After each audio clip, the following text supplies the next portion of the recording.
Eto na nga mga chong, marami tayong updates patungkol sa Gilas Pilipinas. Ginebra Boys ang bumago sa Gilas. Gilas, abot kamay na ang gintong medalya. Matapos ngang sibakin ng ating national team ang China, matapos ang kanilang comeback performance, ay abot kamay na nga ng Gilas ang mailap na gintong medalya. 3 dekada na nga noong huling makakuha ng medalya ang Gilas Pilipinas sa Asian Games.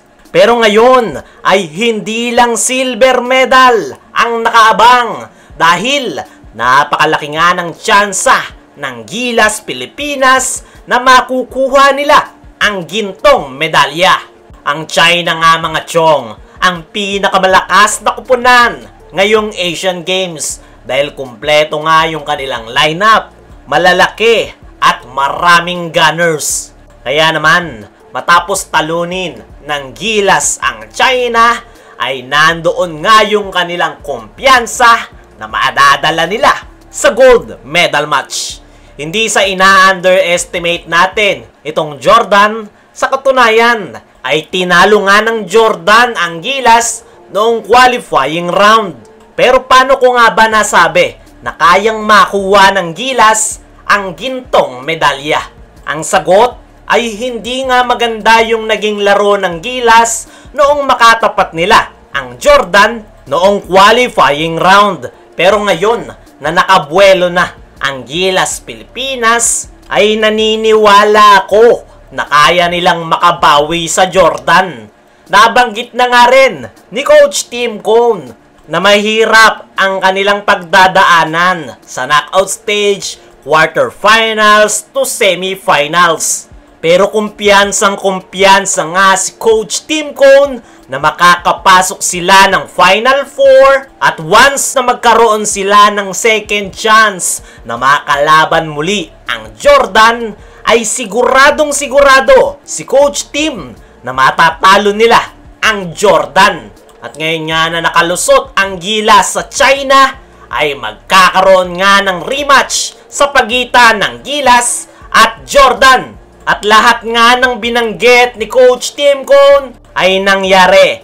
Tinalo nila ang Iran sa quarterfinals, nakalusot sa China sa semis, at nagkaroon nga sila ngayon ng second chance kontra sa Jordan ngayong gold medal match. Sa inilalaro nga ng Gilas Pilipinas sa kanilang nakalipas na 3 laro, ay very impressive nga ang kanilang ipinakita. At kung maipagpapatuloy nga nila yan pagpasok ng finals kontra sa Jordan, ay napakalaki talaga ng tsansa nila na makuha ang gintong medalya. Naniniwala ako mga chong na may nakahanda ng plano itong si Coach Tim Cone kontra sa Jordan, lalong-lalo na kay Rondae Hollis Jefferson. Eto real talk mga chong, kayang-kaya naman talagang talunin ng Gilas Pilipinas ang bansang Jordan.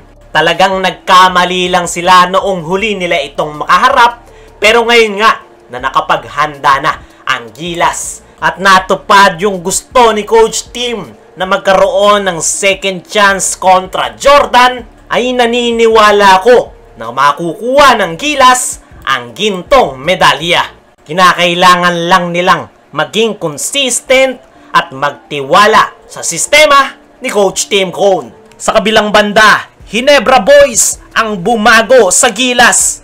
Ngayong Asian Games nga mga chong, ay balik finals na sa wakas ang ating national team.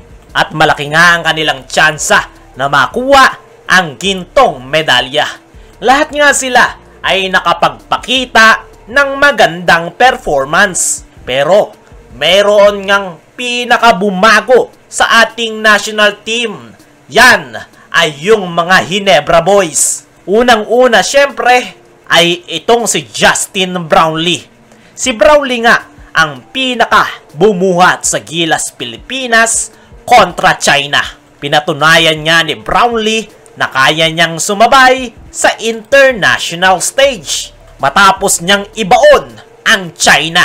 Napakalaki nga rin ng naging contribution nitong si Scottie Thompson sa pagkakapanalo ng Gilas sa China. Dahil si Scottie lang naman yung pinaka-pilit na bumubuhay sa Gilas noong tambak na tambak sila sa China. Nandoon yung kanyang hustle plays at never say die attitude. Kaya naman nahawa niya nga yung kanyang mga teammates at nakumpleto nga nila yung kanilang comeback. At ang pinaka-importante nga sa lahat ay itong si Coach Tim Cone. Si Coach Tim Cone nga ang pinaka-utak ngayon ng ating national team. Napakaganda nga ng sistemang in-apply niya sa Gilas, Pilipinas. Isipin nyo, konting panahon lang ang meron sila pero nagawa nilang maitawid at pasok na sila ngayon sa gold medal match. Credits pa rin sa ilang mga Gilas players pero yung mga nabanggit nga natin from Ginebra, yung pinaka naging malaki ang impact sa Gilas, Pilipinas ngayong Asian Games.